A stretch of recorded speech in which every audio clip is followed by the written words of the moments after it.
नमस्कार, आप सभी का स्वागत है मेरे YouTube channel trade for life पर। आशा करता हूं कि फ्राइडे की सेशन आपकी काफ़ी अच्छी रही होगी, क्योंकि मार्केट ने काफ़ी अच्छा मूवमेंट दिखाया था और इस अच्छे मूवमेंट में सब लोगों ने काफ़ी अच्छे प्रॉफिट्स बुक किए। मैंने भी अच्छा खासा प्रॉफिट बुक किया, बहुत ज़्यादा तो नहीं, बट 600 से 700 रुपये के आसपास मैंने अपना प्रॉफिट बुक किया।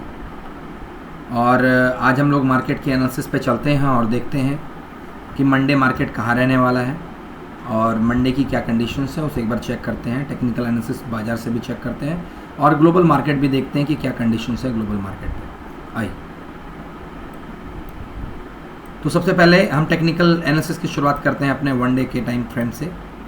आप देखोगे कि 4 से 5 दिनों तक एक लेवल पे खेलने के बाद 4 से 5 दिनों तक एक लेवल पे खेलने के बाद आप देखोगे कि फिर इसने एक प्रॉफिट बुकिंग के लिए मार्केट ने अपनी एक नई दिशा दिखाई, जो कि मार्केट को लगभग 24,365 तक खींच के ले गए और फिर वहाँ से उसने एक रिवर्सल दिया छोटा मोटा। तो 5 दिनों तक एक लगातार एक रेंज में खेलने के बाद 5 से 6 दिनों तक एक वीक तक खेलने के बाद मार्केट ने एक नया रुख दिया और वो अप की ओर है मार्केट कंप्लीटली। अप में कुछ लेवल्स निकल के आते हैं और डाउन ट्रेंड में कुछ लेवल्स निकल के आते हैं। तो मैं आपको तब तक अलाउ नहीं करूँगा सेल करने के लिए जब तक ये मार्केट 240 या 250 या 240 से नीचे ना आ जाए।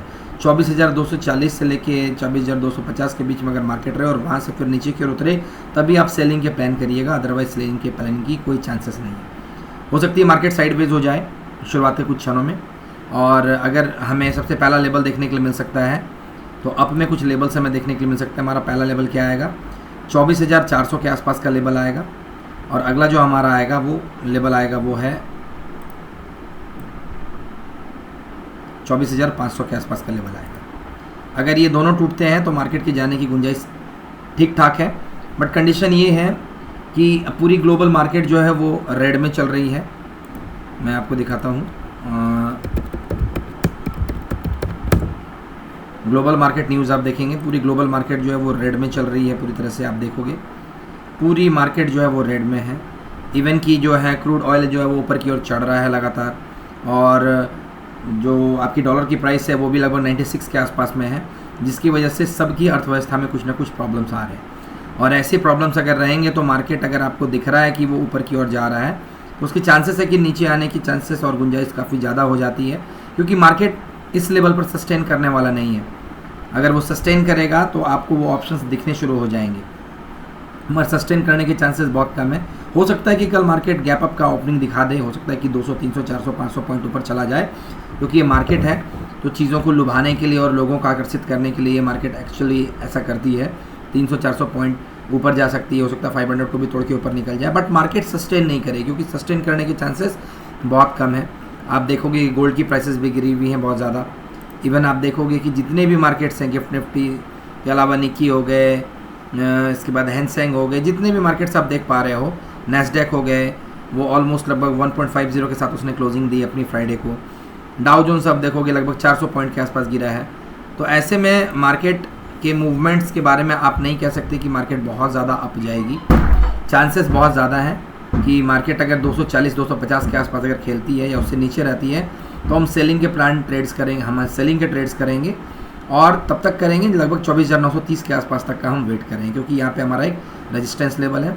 और अगर मार्केट अप की ओर जाती है तो मार्केट में पहला लेवल हमारा लगभग होगा 24,400 के आसपास का, और अगला लेवल होगा 24,500 के आसपास का। लास्ट टाइम हमने जो चीज़ें आपको दी थी, जो चीज़ें बताई थी और जो ट्रेंड लाइन्स हमने खींचा था, उसी के आसपास पे मार्केट अवेलेबल हुई थी और उसी के पास से मार्केट ने आपको प्रॉफिट दिखाया था।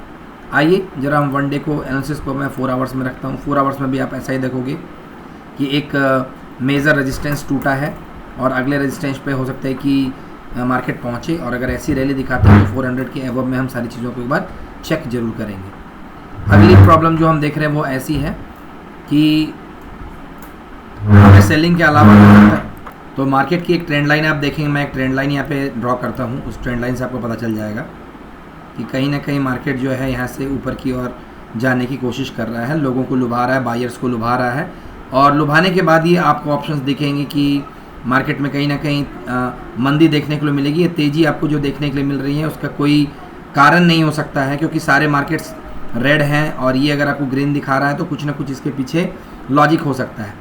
बट चांसेस ये हैं कि हम 24,250 के पास या 24,240 के आसपास ही जब मार्केट आएगी तभी हम सेलिंग के ट्रेड्स ढूंढेंगे, अदरवाइज हम सेलिंग के ट्रेड्स नहीं ढूंढेंगे। और हमारा टारगेट अगला हो जाएगा सेलिंग्स के लिए 24,930 के आसपास का। मैं आपको 1 आवर टाइम फ्रेम पे भी दिखाता हूँ। 1 आवर टाइम फ्रेम पे आपकी चीज़ें और क्लियर हो जाएंगी। एक मेजर सपोर्ट है, आप देख पाओगे ये 24,250 से 270 के आसपास का, जिससे कि मार्केट ने तोड़ दिया है। और अगर मार्केट ऊपर की ओर जाती है तो हमने अपने लेवल्स डिसाइड कर लिए, और अगर मार्केट नीचे की ओर होती है तो हमने अपने लेवल्स आपको बता के रखे हुए हैं ऑलरेडी। कुछ ऐसी चीज़ें आपको एक्स्ट्रा देखने को नहीं मिलेंगी। मैं एक और ट्रेंड लाइन आपको दिखाता हूँ यहाँ से खींच के, तो आपको चीज़ें समझ में आ जाएंगी। एक अच्छा खासा सपोर्ट है, यहाँ से हो सकता है कि रेजिस्टेंस लेके मार्केट यहाँ से नीचे की ओर उतरे, और जो हमारा अगला लेवल आ सकता है वो 24,930 का है, जिसका हम इंतज़ार करेंगे। तो कल मार्केट खुलने के अंदर हम इंतज़ार करते हैं और देखते हैं क्या कंडीशंस होते हैं। मैं सिर्फ 15 मिनट्स के चार्ट में भी आपको दिखाता हूँ कि प्रॉफिट बुकिंग भी काफ़ी अच्छी हुई थी। 200 EMA आप देख सकते हो कि लगभग 24,160 के आसपास में 200 का EMA था। मार्केट काफ़ी अच्छी चढ़ी, उसने थोड़ी गिरावट भी दिखाई और फिर से उसने एक ऊपर से छलांग लगाई और फिर करेक्शन के लिए वो ऊपर की ओर जाने लगी। और 5 मिनट के अनुसार हम ट्रेड की प्लानिंग अगर करेंगे, इन केस अगर मार्केट हमारा जो होता है वो 24,240-50 के रेंज पे आता है, तो हम सेल के ट्रेड्स करेंगे इंतज़ार करके according to the price action. और अगर 24,240 को तोड़ती है तभी हम सेल के ट्रेड्स ढूंढेंगे, और पहला टारगेट हमारा 24,200 का होगा, जो कुछ ऐसा है। और उसे भी अगर तोड़ देती है मार्केट तो हमारा अगला टारगेट जो होगा वो लगभग 24,100 के आसपास का होगा। 24,100 के आसपास का हमारा लेवल होगा।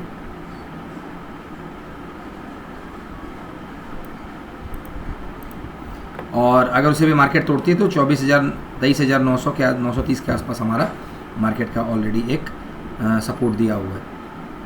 तो आशा करता हूँ कि आपकी ट्रेडिंग अच्छी हो मंडे के लिए। मैं भी ट्रायल करता हूँ इन सब चीज़ों के लिए, और इतना भरोसा करिए, अगर आपकी अपनी कोई स्ट्रेटजी बनी हुई है जो कि सपोर्ट और रेजिस्टेंस और ट्रेंड लाइन के बेस पे बनी है, तो आप उस पर भरोसा करिए, प्राइस एक्शन को चूज़ करिए और देखिए कि मार्केट किधर मूव कर रहा है। अगर आपके पास अच्छे स्ट्रेटजीज़ के साथ में अच्छा प्लेटफॉर्म है और अच्छी चीज़ें आप जानते हैं, तो खुद की चीज़ों पे आप भरोसा करिए। ऐसा नहीं कि आप मार्केट की चीज़ों को देखें और उसे इम्प्लीमेंट करके सारी चीज़ें करने लगें, क्योंकि यूट्यूब पे बहुत सारे वीडियोज़ आते हैं जिसमें आपको बताते हैं कि ऐसे मार्केटिंग होती है, ऐसे प्राइसेस आते हैं, ऐसे पैसे जनरेट होते हैं। तो वो सारी चीज़ों पर भरोसा ना करें। आप पहले देखें कि क्या आपको ये जो स्ट्रेटजी आप जो फॉलोअप करने वाले हो, क्या ये स्ट्रेटजी आपके काम की है, क्या इससे आपको प्रॉफिट हो रहे हैं। अगर प्रॉफिट हो रहे हैं तभी आप इन चीज़ों पे भरोसा करें, अदरवाइज़ किसी चीज़ पे भरोसा ना करें। तो सपोर्ट और रेजिस्टेंस एक ऐसी चीज़ है जो आपको कभी धोखा नहीं देगी, और ये हर मार्केट में आपको काम आएगी, चाहे वो आपका कमोडिटी का मार्केट हो, चाहे वो आपका गोल्ड, वो आपका इंडेक्स की मार्केटिंग हो, या फिर क्रिप्टो हो, किसी भी चीज़ में हो, support and resistance always work करती है और ये कभी आपको निराश नहीं करेगी। और अपनी चीज़ों पे भरोसा करिए, अपनी चीज़ों को जानिए, जितना बेहतर आप उसे जानेंगे, क्योंकि आपसे बेहतर उसे कोई और नहीं जान सकता। सो आप उन सब चीज़ों पे भरोसा करें, अपने एनालिसिस को देखें, अपनी एनालिसिस की चीज़ें करें, कुछ चीज़ें जहां आपको कमज़ोर लगती हैं आप उस पर काम करें, और आपकी चीज़ें खुद ब खुद निखरती चली जाएंगी। Thank you for listening me. आपका दिन शुभ हो। जय हिंद, जय भारत।